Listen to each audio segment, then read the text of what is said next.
তুর্না এবার DNA test করিয়ে জানতে পারল উৎসবের মেয়ে হলো তিন্নি। হ্যাঁ বন্ধুরা, এমনটা হতে চলেছে আজকের পর্বে। বিস্তারিত জানতে ভিডিওটিতে লাইক দিয়ে চ্যানেলটিকে সাবস্ক্রাইব করে পুরো ভিডিওটি তোমরা দেখতে থাকো। গল্পের শুরুতে আমরা দেখতে পারবো ঝাঁপি ঠাকুরের মন্দিরে খুব কান্নাকাটি করতে থাকে। বলতে লাগলো, ঠাকুর, ওকে আমি পেটে ধরিনি, কিন্তু ওকে তো আমি মেয়ের মতো মানুষ করেছি, ওর তো আমি কোনো কমতি রাখিনি। তাহলে তাহলে কেন তুমি ওকে এতটা কষ্ট দিচ্ছ? আমার থেকে তো সবকিছু করে নিয়েছো। আমার প্রিয় যা কিছু ছিল সবকিছু একে, একে কেড়ে নিয়েছে। এখন তুমি আমার মেয়েটাকে এভাবে কষ্ট দিও না।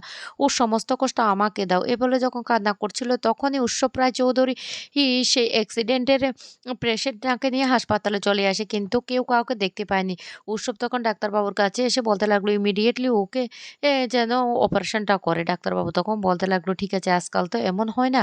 হ্যাঁ, অন্যদিকে দেখা যায় সেই একই হাসপাতালে তিন্নিকে দেখার জন্য আহির, তরুণা এবং কায়েরা ছুটে আসে। আর এসে জাপিকে জিজ্ঞাসা করে, "তিন্নি এখন কেমন আছে?" আর তখনই সেই মুহূর্তে ডাক্তারবাবু এসে জিজ্ঞাসা করতে থাকে, ওরা ব্লাড পেয়েছে কিনা? কাসাই তখন বলতে লাগলো, "না, আমরা তো এখনো ব্লাড পাইনি।" এদিকে বিতান বলতে লাগলো, "আমি আমার এক বন্ধুর ওর কাছে ব্লাড পেয়েছি, কিন্তু ও তো বহরমপুরে থাকে, ওকে আনতে যেতে হবে। আমি এক্ষুনি যাচ্ছি।" ডাক্তারবাবু তখন বলতে লাগলো, "আপনি কি বলছেন?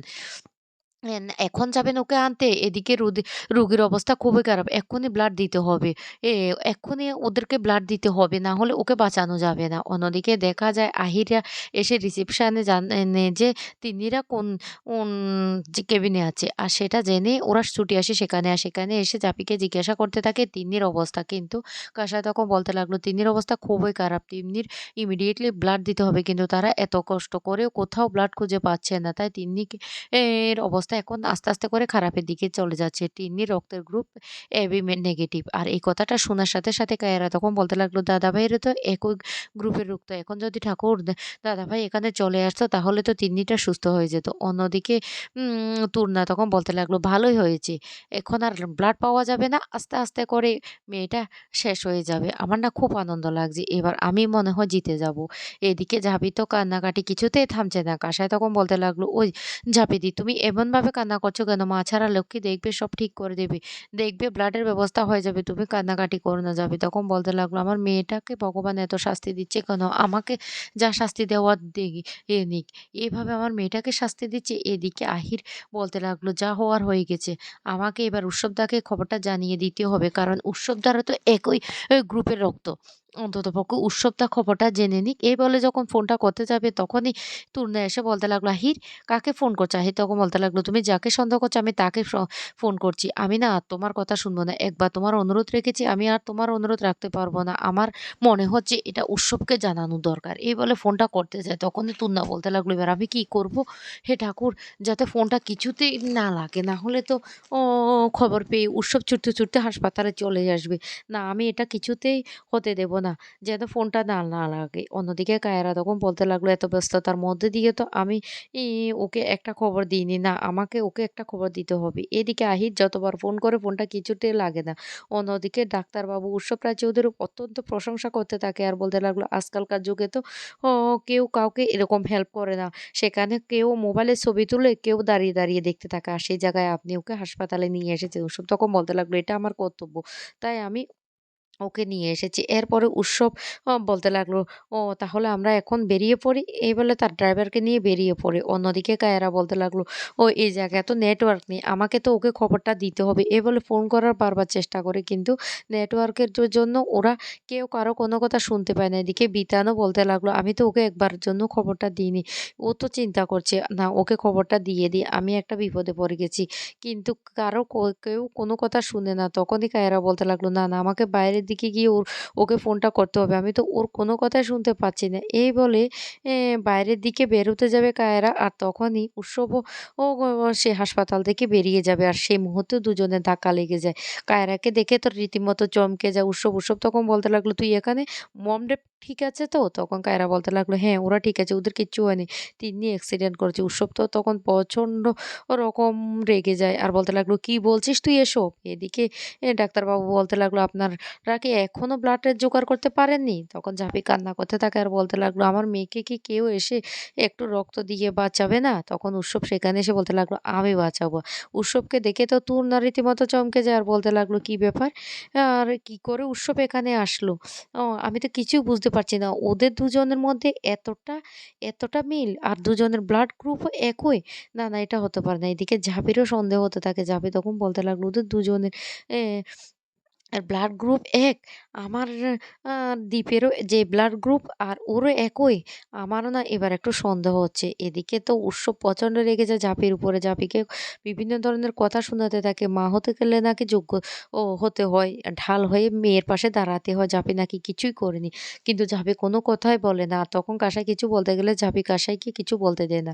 হ্যাঁ, তখনই ডাক্তারবাবু এসে বলতে লাগলো, "আপনারা নিজেদের ঝামেলাটা না করে আগে পেশেন্টকে রক্ত সুস্থ করুন।" তখনই উৎসব বলতে লাগলো, "ঠিক আছে ডাক্তারবাবু আমি এক্ষুনি আসছি।" এদিকে তো প্রচণ্ড সন্দেহ হতে থাকে সেই তুর্নার। তুর্না তখন বলতে লাগলো, কি ব্যাপার? আমি তো কিছুই বুঝতে পারছি না। তাহলে ওইদিন তো পুপুলের লাশটা আমরা পাইনি।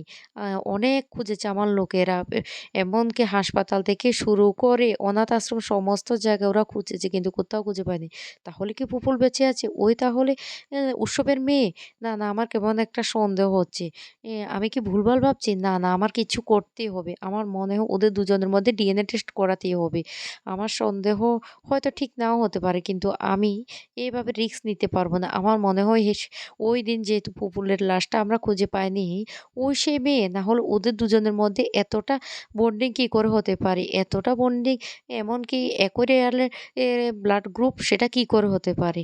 আমার কেমন একটা সন্দেহ হচ্ছে। আমাকে ডিএনএ টেস্ট যেকোনো প্রকারে করাতেই হবে।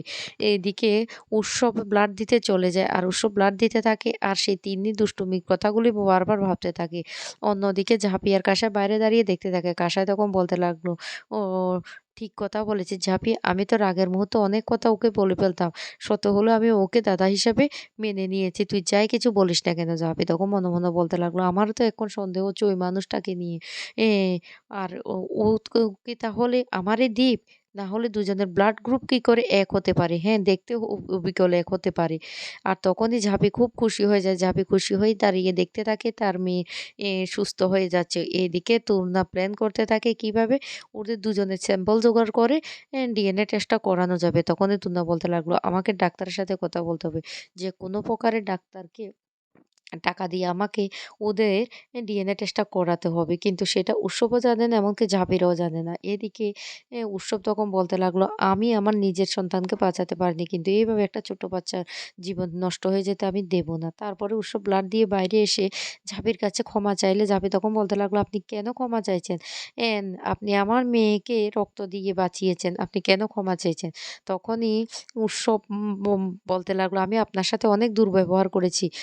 একটা মা কোনো দিন সন্তানের খারাপ চাইতে পারে না। হয়তো আমি রাগের মুহূর্তে সেটা বলে ফেলেছি। জাভি তখন বলতে লাগলো, "আরে আমি বুঝতে পারছি তখন আপনি অত্যন্ত ও রাগান্বিত ছিলেন। কারণ আপনি তো তিন্নিকে খুব ভালোবাসেন। এদিকে তুলনা লুকিয়ে ওদের ব্লাড স্যাম্পল থেকে ডিএনএ টেস্টটা করিয়ে নেয়। আর সেখানে দেখতে পায় যে ওদের দুজনেরই সবকিছু মিলে গেছে।" আর তখন তুলনা রীতিমতো চমকে যায়। তুলনা তখন বলতে লাগলো, "তাহলে উৎসবেরই মেয়ে তিন্নি?" না, এই কথাটা সবাই জানার আগে আমাকে এ তুলনাকে তিন্নিকে চিরতরে শেষ করে দিতে হবে। তো বন্ধুরা কেমন লাগলো আজকের পর্বটি?